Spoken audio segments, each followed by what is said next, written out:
皆さんこんにちは。ヨガインストラクターのまみえです。だいぶ前にクローポーズ、カカアサナ、カラスのポーズっていうのをやっていったんですけど、初めてのアームバランス、皆さんうまくできましたでしょうか？今回はそのクローポーズから一歩進んでサイドクローというひねったバージョンのカラスのポーズをやっていきたいと思います。ひねりが加わる分、脇腹の柔軟性だったり腰も少し柔軟性が必要になってくるので、そういったひねりのポーズをするためのコツだったりおすすめのアーサナなんかも紹介していけたらいいなと思っているので、ぜひ最後までご覧ください。では始めていきます。ではサイドクローの入り方を見ていきます。サイドクローではこの腕をできるだけ肩から入るくらい膝の外側に回してセットしていきます。横から見た時はこんな形です。手の位置はカカアサナと一緒、肩幅にセットしていきます。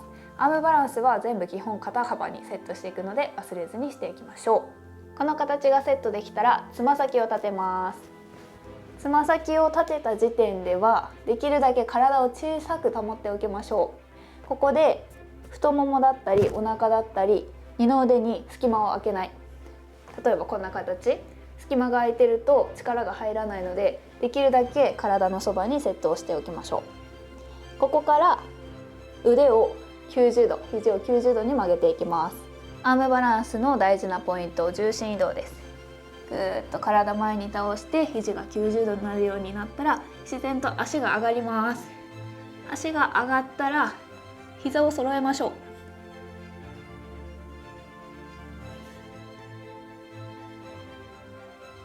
視線はまた斜め前でキープします。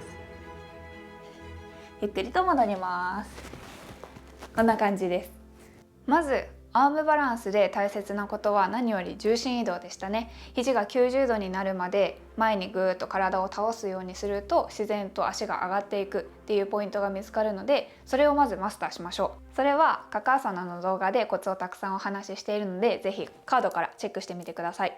具体的にはまずはチャトランガでしっかりキープできる体を作りましょうっていうことだったり、ヨガベルトを使った軽減方法だったり、あとは重心移動をする際に必要な恐怖を取り除く方法、視線を前に定めておきましょうとか、クッションを使って練習しましょうっていう方法を言っているので、ぜひぜひそちらの動画をチェックしてみてください。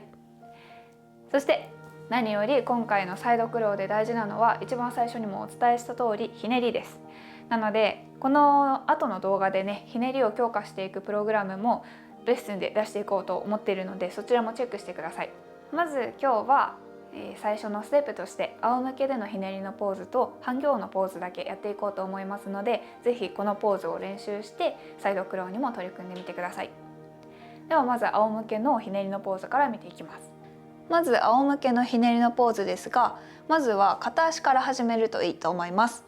両手で膝を抱いてぐーっとお腹に引き寄せる、吸って緩める、吐いて引き寄せる。これを繰り返すことで腰も緩みやすいです。これが終わったら膝を反対側の床へ近づけていきましょう。上げていた足と同じ方向の肩は手を伸ばして横に置きます。手のひら上向きでも下向きでもどっちでもいいです。視線もその手の方向を見ていきましょう。こうやってね、膝が床に降りるくらい脇腹の柔軟性が伸びてくるとサイドクローは楽になります。では反対側も行っておきます。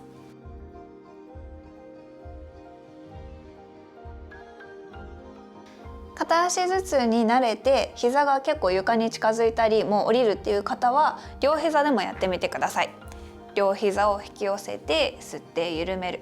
ここはさっきと一緒です。でこれが終わったら手を左右に伸ばします。そして両方膝を一緒に床に下ろします。この時の注意点としては、膝をできるだけ揃えておくこと。そしてこの膝の位置がお尻と同じラインまたはそれより少し高い位置になるようにしておきましょう。こっち側だとちょっと見づらいと思うんですけど、反対側になった時にこの肩ね、今見えてない方向の肩、膝を倒してない方向の肩が浮きやすくなります。なので肩が浮かないように肩甲骨をできるだけマットに近づけたまま倒せるように練習してみてください。じゃあ反対側見せていきますね。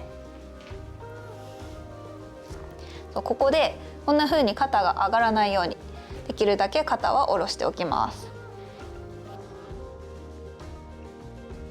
仰向けでのひねりに慣れてきたら、次はちょっと難しい半魚王のポーズをやっていきたいと思います。半魚王のポーズはまた改めて違う動画で詳しく説明していきたいと思うんですけど、形だけちょっとやっておきます。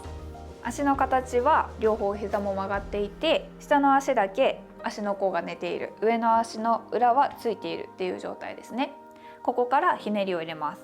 上になっている足と同じ側の手をお尻の後ろについて、上になっている足と反対側の手を膝を抱える。吸って背中伸ばす。吐く息でぐーっとツイストを入れます。余裕があれば胸の前で合掌してもいいです。反対側でやると両座骨はしっかりつけます。座位のポーズは基本的にコリコリしたお尻の骨両方ともつけていきます。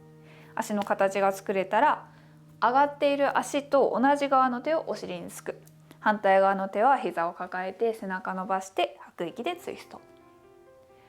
余裕があったら胸の前で合掌します。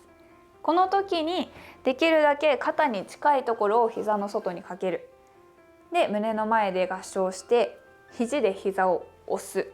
胸の真ん中で合掌ができるくらいになるとサイドクローはやりやすいと思います。しっかりと肘で押す、この感覚をしてあげるとサイドクローの腹筋が使われている、脇腹がひねられているっていう感覚もわかると思います。半魚王のポーズで胸の真ん中で合掌ができている、その状態で背骨もしっかり伸びているっていう状態の人はサイドクローゴーサインです。ぜひぜひ挑戦してみてください。チャトランガもできる、半魚王もできるとなったら、もうあとは恐怖と戦うだけだと思いますので、それはカカアサナをしっかり練習してアームバランス楽しいっていう状態まで持っていってみてください。では、この動画が分かりやすかった、参考になったよという方はいいねボタンやチャンネル登録をよろしくお願いします。コメントもお待ちしておりますので気楽にコメントください。わからないことやリクエストポーズお答えしていきます。では、胸の前で合掌していきましょう。この後の時間が皆様にとってより穏やかで素敵な時間となりますように。本日もご視聴いただきありがとうございました。ではまた次の動画でお会いしましょう。バイバイ。